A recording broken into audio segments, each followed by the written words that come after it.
안녕하십니까. 오늘도 좋은 아침입니다. 하나님께서 저에게 또 여러분에게 복되게 살라고 복된 하루를 허락해 주신 줄 믿습니다. 주신 하나님의 뜻을 따라서 복된 하루 사시길 바랍니다. 오늘 아침 말씀은 사도행전 10장입니다. 사도행전 10장의 13절부터 15절까지 말씀. 또 소리가 있으되 베드로야 일어나 잡아 먹으라 하거늘 베드로가 가로되 주여 그럴 수 없나이다. 속되고 깨끗이 아니한 물건을 내가 언제든지 먹지 아니하였사옵나이다. 한데 또 두 번째 소리 있으되 하나님께서 깨끗게 하신 것을 네가 속되다 하지 말라 하더라. 나에게 큰 상처를 준 사람이 예수를 믿는다면 이라는 제목으로 함께 말씀을 나누겠습니다. 복음은 모든 사람을 위한 것이지요. 우리 안에 편견이 있으면 모든 사람에게 복음을 전할 수가 없을 것입니다. 하나님의 마음으로 그래서 우리는 사람을 대해야만 하는 것이죠. 생선 가게에 가보면 아주 신선한 바닥 가재를 볼 수가 있습니다. 어떤 날 보면은 상당히 덩치가 큰 놈들도 있어서 어떻게 요리를 해서 먹는지는 몰라도 굉장히 맛있고 고급스러운 음식이겠구나 이런 생각이 들기도 합니다. 그런데 여러분, 이 바닷가재가 원래는 하나님의 백성들에게는 금지된 음식이라는 것을 아십니까? 레위기 11장 10절에 물에서 움직이는 모든 것과 물에서 사는 모든 것, 곧 강과 바다에 있는 것으로서 지느러미와 비늘이 없는 모든 것은 너희에게 가증한 것이라. 바닷가재는 지느러미도 없고 비늘도 없는 가증한 것이라. 하나님의 백성들이 먹을 수 없는 부정한 것이었던 것이죠. 근데 베드로는 어느 날 혼자 기도하러 지붕에 올라갔는데 갑자기 허기가 지는 것입니다. 배가 고픈 것이에요. 그리고 비몽사몽간에 환상을 보게 되었는데 하늘에서 커다란 보자기가 내려오고 그 안에 먹어서는 안 되는 포유류들, 파충류들, 조류들 이런 것들이 부정한 동물들이 가득 들어 있었던 것입니다. 그것들을 보는 순간 베드로야, 더러운 것들이야, 만지지도 말아라. 절대로 그런 것들을 먹어서는 안 돼. 베드로의 가슴에서 울려 나오는 소리가 환상 중에도 들려왔을 것입니다. 레위기 11장 11절에 이들은 너희에게 가증한 것이니 너희는 그 고기를 먹지 말고 그 죽음을 가증히 여기라. 그런데 이때 하늘에서 소리가 들려오는데 사도행전 10장 13절에 또 소리가 있을 때 베드로야 일어나 잡아 먹어라 하거늘 그 소리를 듣고 베드로는 하나님께 항변을 시작을 합니다. 사도행전 10장 14절에 베드로가 가로되 주여 그럴 수 없나이다. 속되고 깨끗이 아니한 물건을 내가 언제든지 먹지 아니하였사옵나이다 한데 그런데 하나님의 음성이 또 들려와요. 또 두 번째 소리 있으되 하나님께서 깨끗게 하신 것을 네가 속되다 하지 말라 하더라. 이런 일이 두 번 더 일어난 후에 지붕에서 이제 내려가 보니까 베드로는 또 하나의 충격에 빠지게 되었습니다. 부정한 이방인 고넬료가 보낸 사람들이 베드로를 찾아와서 자기들이 있는 곳에 와서 하나님의 말씀을 좀 전해달라는 초청을 하고 있는 것입니다. 이방인들에게 베드로는 가서는 안 되잖아요. 그런데 그때 또 하나님의 음성이 성령을 통해서 들려오는데 사도행전 10장 19절 20절에 성령께서 그에게 말씀하시되 두 사람이 너를 찾으니 일어나 내려가 의심하지 말고 함께 가라. 내가 그들을 보내었느니라 하시니. 하나님은 왜 부정한 것들로 분류를 하시고 그것을 만지지도 먹지도 말라고 하셨을까요?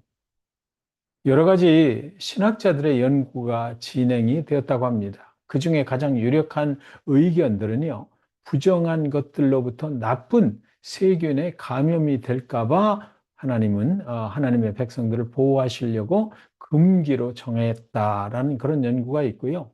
또한 이스라엘 백성들이 이방인들에게 접근하지 못하도록 이방인들을 부정타하셨으니까 그 이방인들에게 접근하지 못하도록 하려는 그런 의도가 있었다고도 합니다. 또한 부정한 것들로 지정된 것들은 모두가 정상적인 형태하고는 다른 모습을 한 비정상적인 것들이었다는 그런 연구도 있습니다. 어찌되었든 여러 가지 추측들을 종합해서 한마디로 말한다면 불량품 사절이라는 것이죠. 예수님이 이 땅에 계시는 동안 딱 한 번 폭력을 행사한 적이 있었습니다. 예루살렘 성전을 깨끗게 하신 사건이에요. 예수님은 채찍을 휘둘러 상과 의자를 엎으시고 장사하던 상인들을 막 쫓아내 버리셨습니다.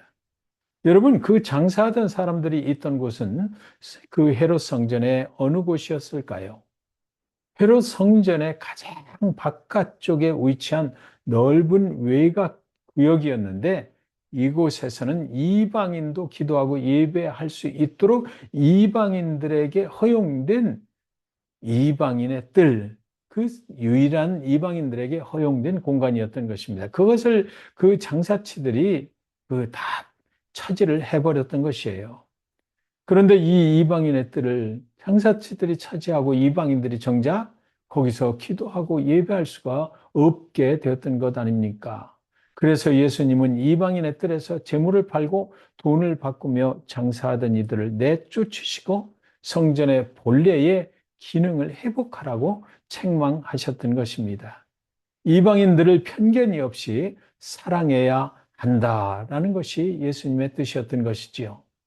사랑하는 아침 만나 가족 여러분, 예수님의 복음의 내용 중에서 가장 강력한 것은 예수님이 십자가에서 숨을 거두시는 순간 지성소와 성소를 가로막고 있던 그 휘장이 쫙 위에서부터 아래로 갈라졌다는 사실입니다. 지성소에는 대제사장이 1년에 딱 한 번 정결한 몸으로 들어갈 수 있는 곳이었는데요. 그러나 막혀있던 휘장이 쫙 갈라짐으로 이제 우리 모두는 하나님을 예수 그리스도를 통하여 직접 만날 수 있게 되었던 것입니다. 히브리서 4장 16절, 그러므로 우리는 긍휼하심을 받고 때를 따라 돕는 은혜를 얻기 위하여 은혜의 보좌 앞에 담대히 나아갈 것이니라. 사랑하는 여러분, 이 얼마나 큰 감격스러운 은혜인지 모릅니다. 이런 이야기가 있어요. 존 F 케네디 대통령 시절에 강요들이 그 백악관 집무실에서 쿠바의 미사일 위기에 대해서 심각하게 논의를 하는 그런 회의가 있었다고 합니다. 그런데 그때 한 어린아이가 아장아장 백악관의 모든 그 규율을 깨고 그 회의실의 문을 열고 들어선 것입니다. 비밀 회의를 하고 있는데 거기 어린아이 하나가 막 들어온 거예요. 회의실로 들어가서 케네디 대통령의 책상 위로 기어 올라가더니 데디라고 부르면서 아빠의 품에 덥석 안겨버린 것입니다.